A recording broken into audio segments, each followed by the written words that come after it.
Pozdrav svima, dobrodošli u recept u edukativne svrhe. Današnji recept je stvarno nešto fino, čokoladni namaz od avokada, banana sa mascarpone sirom, bez dodavanja šećera.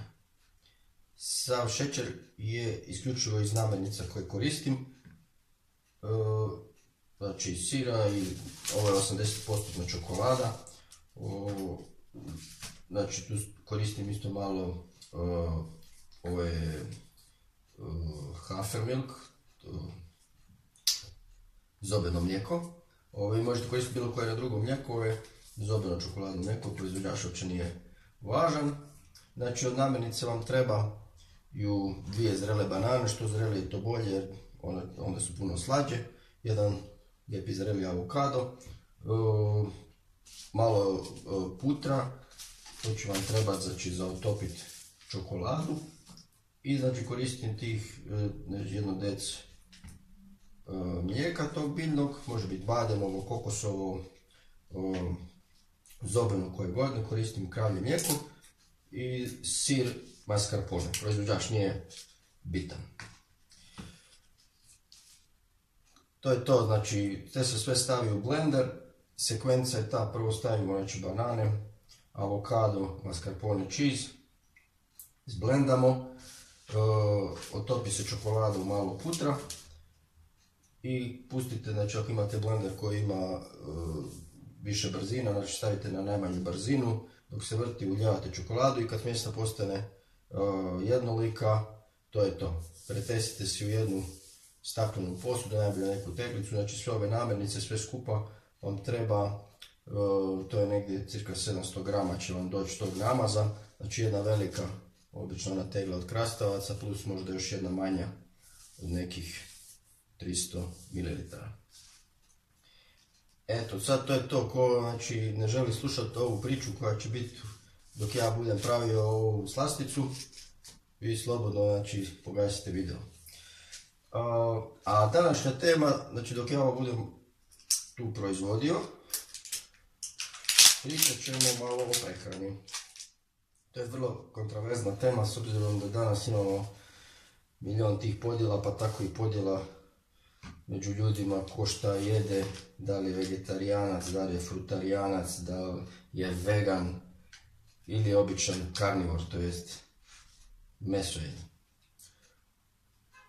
Kad malo gledamo kroz razvoj ljudskog društva i kroz razvoj čovjeka po darvinističkoj teoriji, znači ljudi su bili nekakvi u početku sakupljači i lovci i definitivno su jeli, kad su normalno naučili lovit, su jeli životinje, ali nije baš te životinje tako lako bilo lovit, pa ta vjerojatno mesna ishrana i nije baš bila toliko prisutna, već su više sakupljali nekakve plodove, bobice, jeli nekakve biljke, korijenje, sjemenje i tako dalje.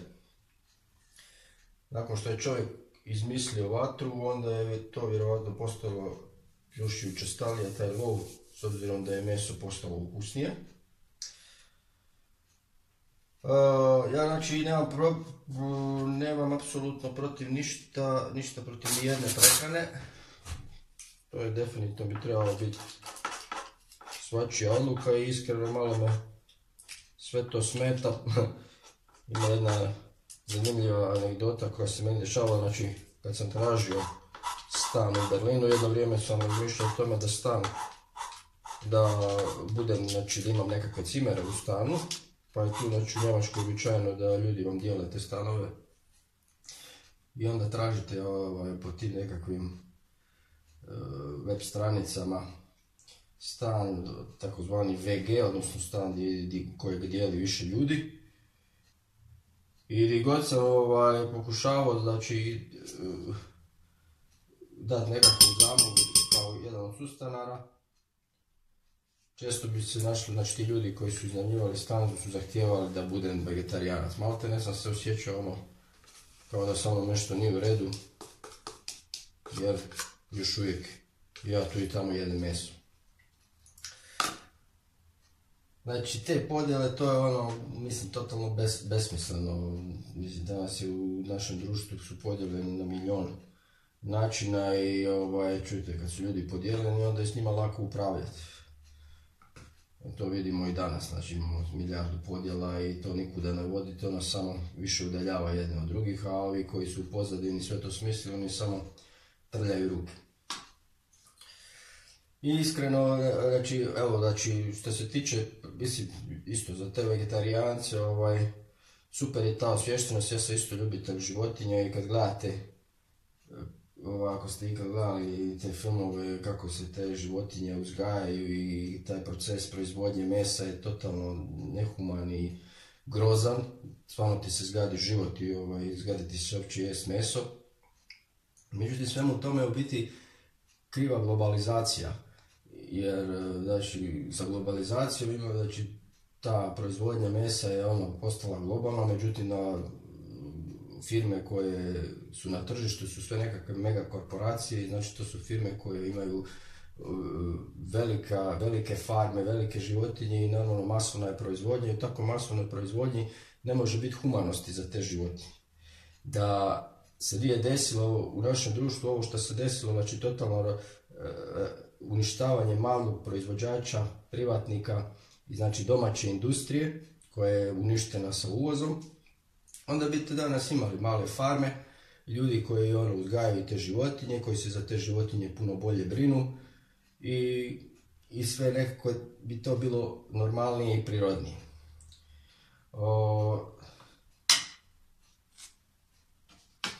Druga stvar, što se tiče vegetarijanske prehrane, baš sam pričao neki dan s jednom svojom dragom prijateljicom koja je isto vegetarijanac. Sad kako su ove stvari apokaliptične, aktualne, tako smo pričali o toj nekoj apokaliptičnoj temi i ona govori, kao šalimo se nešto, i ona govori, pošto živi u Australiji, da srećom ako se nešto desi, tu živi blizu šume, pa će preživjeti. A ja ju pitam, pa čekaj, ali ti si vegetarijanac? Kaže, da, ali ako mislim preživjeti, morat ću početi jesti meso, moram naučiti loviti te životinje. Što je u biti vrlo racionalno razmišljanje, znači svi oni koji su danas vegetarijanci mogu biti vegetarijanci samo zato jer živimo u ovom modernom društvu koje ti omogućava da ti odeš fino u shopping, u obližnju market trgovinu na placu i da si kupiš malo povrća, malo voća i ne znam, banane, ananas, avokado i svašta nešto. Možeš misliti da bi te jeli avokado, ananas i banane da se nešto desi, inače da ste osuđeni na ono što raste na vašem teritoriju. Pogotovo znači mi u Hrvatskoj, znači ne rastu ni banane ni avokado po defaultu, nego rastu jabuke, šljive i kruške. I isto, da se nešto desi, znači kad bi sve ošlo u kućus, šta biste jeli po zimi? Svi biste znači pocrkavali od gladi, jer jedino što biste mogli jesti, znači bili biste osuđeni na nekakvu mesnu ishranu, odnosno na lov životinja. Tako da, eto, sve je to vrlo upitno.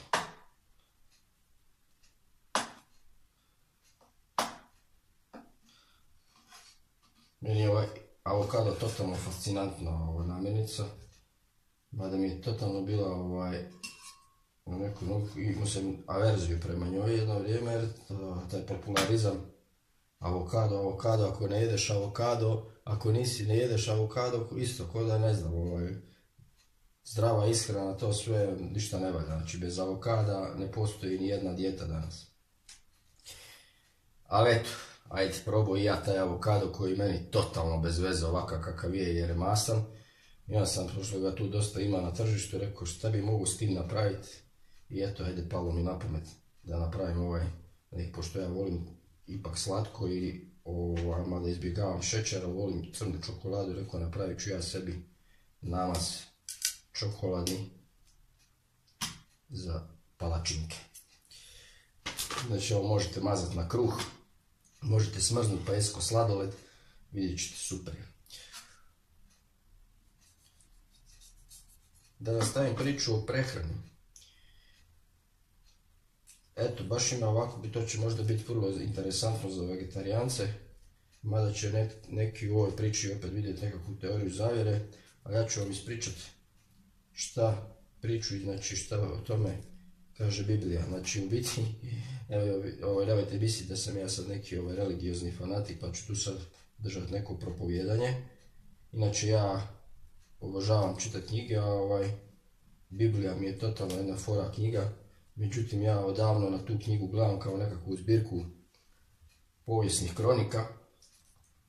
I onda kad gledate to tako suhoparno, znači da možda to stvarno neko nekad zapisao jer je to se događalo, s obzirom da je meni to logično da netko ko je u to vrijeme bio pismen ne troši vrijeme na pisanje bajki nego na vođenje nekakvih kronika i povijesnih, znači evidenciju povijesnih događanja, onda vam se totalno otvara jedan drugi svijet, znači jedna totalno druga perspektiva, jedna percepcija se mijenja.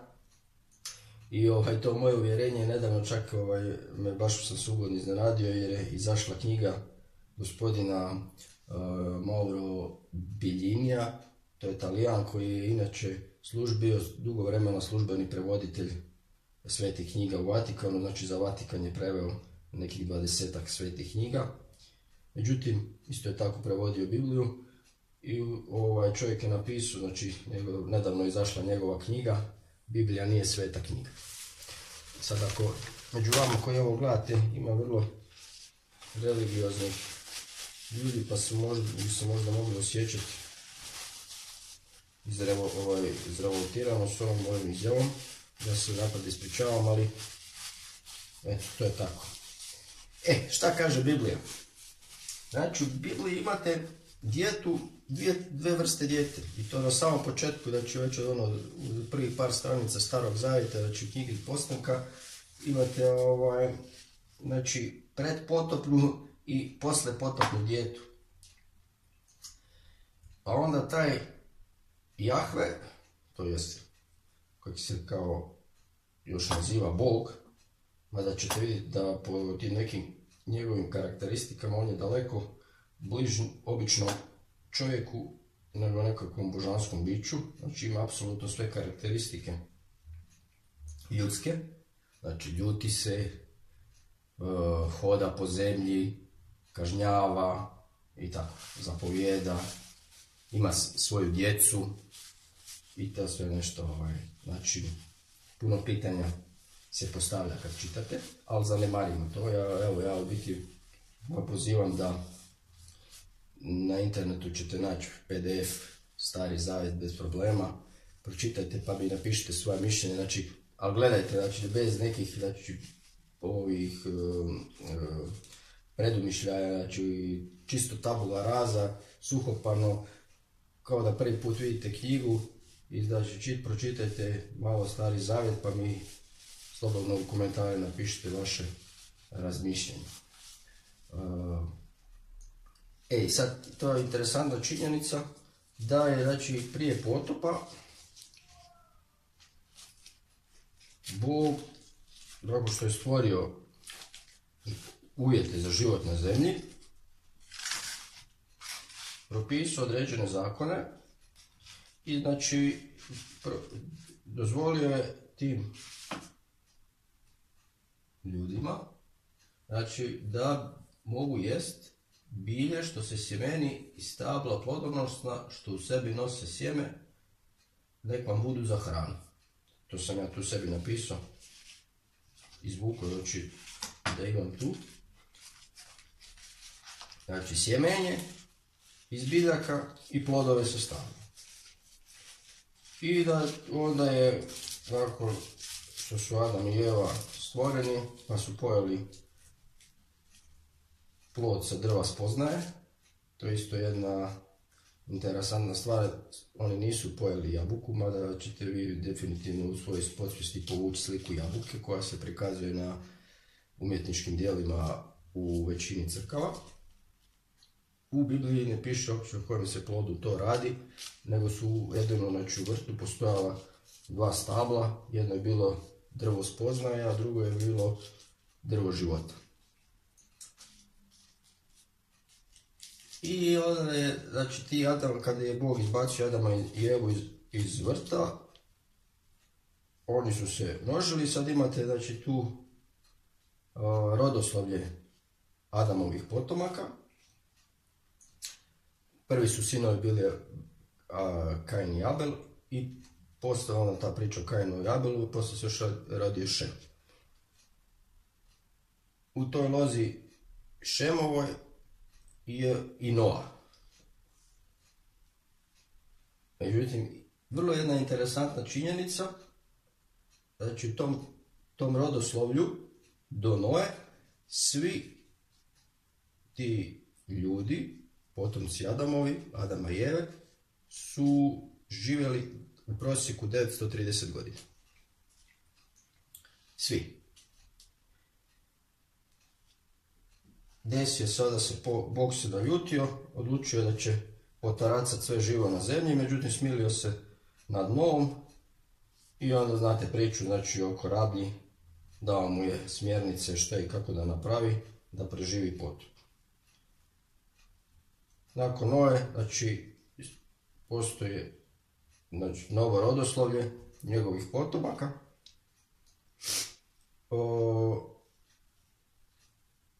Svake 2 generacije otprilike opada broj godina života. Noa je živio nekih 930, međutim nakon njega odmah pada na 400 i nešto godina njegovi potomci, pa onda 300 pa 200, da bi se to došlo do nekih 100 godina života. Slobodno vi to provjerite sami. Ne znam koliko od vas je ikad u biti čitalo Bibliju, mada je to kao najpopularnija knjiga u svijetu, ali sam siguran da mnogi nikad nisu imali prilike čitati. I sad, znači, još ta neka jedna interesantna činjenica, što sam vam u biti htio reći, znači taj poslijepotopna dijeta koja je nastala nakon tog sporazuma, novog sporazuma, Bog, odnosno Jahve, kogod on bio, je dozvolio Noji da se hrani, osim sad će sa plodovima sa stabla i sjemenjem biljaka što je bilo prije, sad može, znači, apsolutno je sve. Znači, sve što se kreće, živi, nek vam bude za hranu. Sve vam dajem kao što vam dadu zeleno bilje. Samo ne smijete jesti mesa u kom je još duša, to jest njegova krv. I dobro, znači, Židovi to, taj košer, znači, oni to paze jako na to. Međutim, znači, ta interesantna činjenica da su prije potopa, rekli bi, ljudi bili vegetarijanci, odnosno nekakvi frutarijanci, a nakon potopa su postali klasični svejedi, postali su moći jesti meso, međutim, desila se činjenica da im je životna dob naglo počela padati. Ali u biti, sad će neko reći, da, kao vidiš, to biti vegetarijanac je bolje, duže ćeš živjeti i tako to. Međutim, to je Bog uvjetovao, znači životni vijek je uvjetovao. Sad samo pitanje, znači ko što danas imamo, znači da imamo genetski modificiranu hranu, odnosno na naš genom definitivno utječe okolina. I sad je pitanje sa generacijama, a to vidite da ljudi danas definitivno nisu isti kao što su bili nekad prije 50-100 godina, znači fizionomija ljudska se mijenja, samo je pitanje da li se možda mijenja zbog toga što jedemo.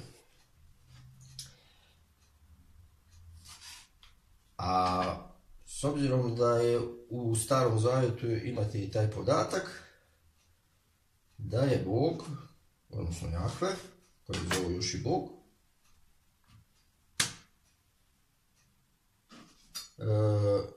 zato jer je bio ljut na ljude, nije htio da znači imaju božanska ta svojstva, odnosno da žive vječno, pa im je ograničio životni vijek na 120 godina.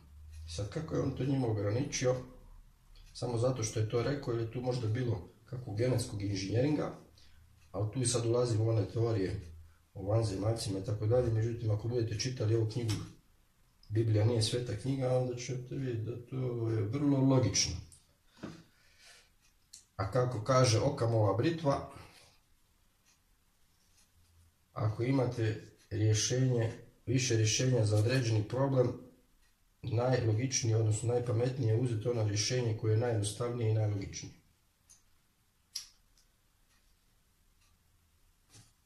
To naravno ćete vi odlučiti sami.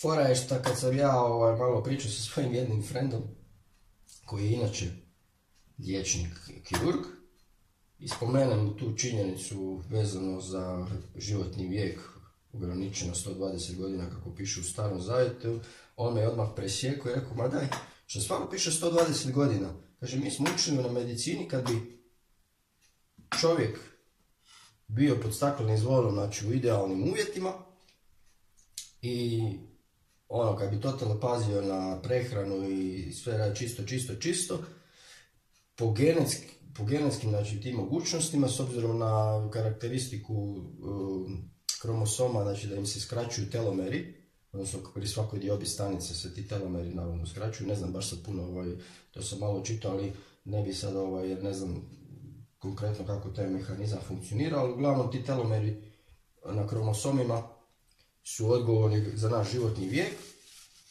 I kaže, znači znanstvenici, liječnici koji se bave s tim, su rekli, znači, da bi čovjek, kad bi to bilo sve kako trebao živjeti 125 godina. Kakva slučajnost. U Bibliji piše 120, 125, to je to, ne? Eto, to vam je što se tiče prehrane. Šta bi vam još ovako malo interesantno mogu ispričati? S obzirom da ja pričam o toj kreaciji stvarnosti i da biste razumjeli kako to sve funkcionira, trebate nešto znati o osnovama elektrotehnike i fizike, metafizike, vibracije i tako to. Po meni je najbitnije da čovjek šta god jede, odnosno da to što jede uvijek jede sa zahvalnošću. Normalno treba paziti, s obzirom da mi nismo još na tom nivou.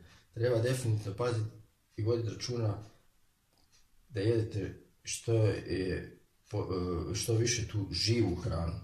Znači neprocesuiranu, živu hranu koja je rasla, koja je bila na suncu, znači koja ima boje.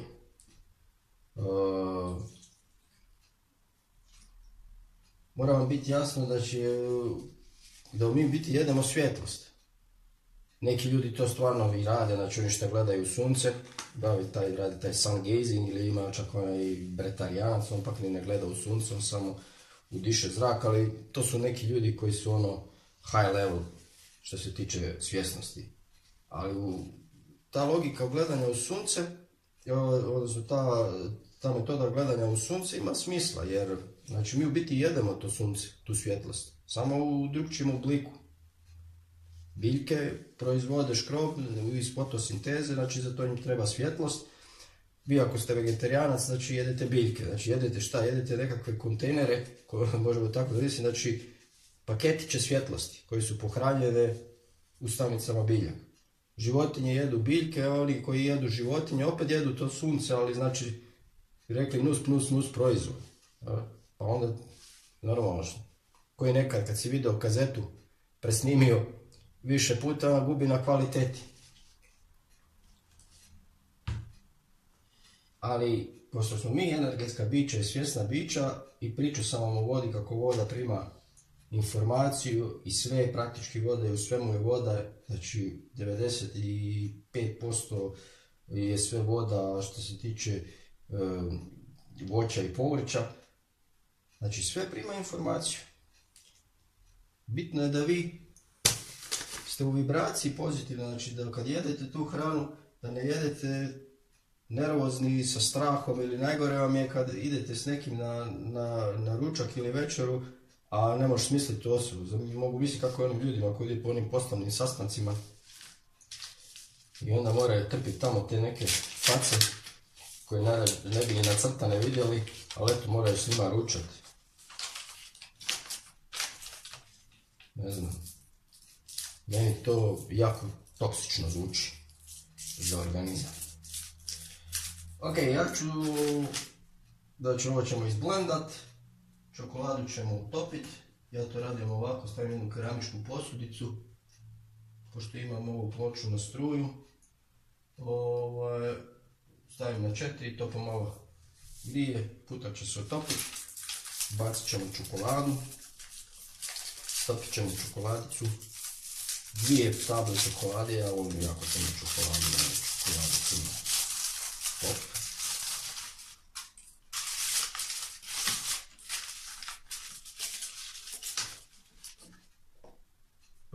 U sve ovo, to ako imate ovo, slučajno ja imam, znači vanili aromu, ostavim 2 pipetice te arome unutra. Vi to ne morate, nije nužno, bit će vam to fino i bez toga, ali s ovim je malo bolje. Čokoladu usitnim na kockice, da se drži lakše otopi. Mi ljudi smo ovisni o svemu. Biti praktički ne postoji čovjek da nije o nečemu ovisan. Jedino je slobodan onaj koji nije ovisan o ničemu, a to bi znači netko ko u biti nema potrebe jest ni piti. To je znači možda jedino taj bretarijanac, navodno postoji taj jedan Španjolac. Zaboravio sam kako se točno zove, ali on je možda jedina osoba na planeti koja može reći da je slobodan. Svi mi ostali nismo slobodni jer smo ovisni, a sustav apsolutno sve kontrolira. Kontrolira na vodu koju pijemo, vidite, znači u vodovod voda se tretira. Znači ne pijemo izvorsku vodu iz prirode, nego je ta voda prošla nekakve procese. Plus to što se izvori vode počeli su se privatizirati. Ništa mi ne znamo kakve tehnologije postoje. Ljudi misle da ono što je aktualno na tržištu, da je to zadnja riječ tehnologije. Dok nekakve tehnologije u pozadini u vojnoj industriji su možda desetke godina naprednije. I to vam tvrdim sa sigurnošću, s obzirom da dok sam bio student na Fakultetu prometnih znanosti, imao profesora koji je radio u NASA i on nam je predavao mehaniku leta i jedanput je gospodin ispričao kako to na tržištu, znači svaka industrija uvijek ima u pozadini napredniju tehnologiju, međutim na tržište se pušta ona tehnologija koja je bila u razvoju i dok se ne isplati financijski, dok se ona otplati i napravi zarada, nove stvari se ne puštaju na tržište. To je komercijalna politika. Sad možete misliti kakva je nekakva vojna industrija koja ima neograničena financijska sredstva. Kako smo to dobro izmiksali. Znači, ovo vam je odlično i bez čokolade. Čokolada će biti samo još bolje. Eto, i to je to. Evo vidite kako je lijepa smjesa.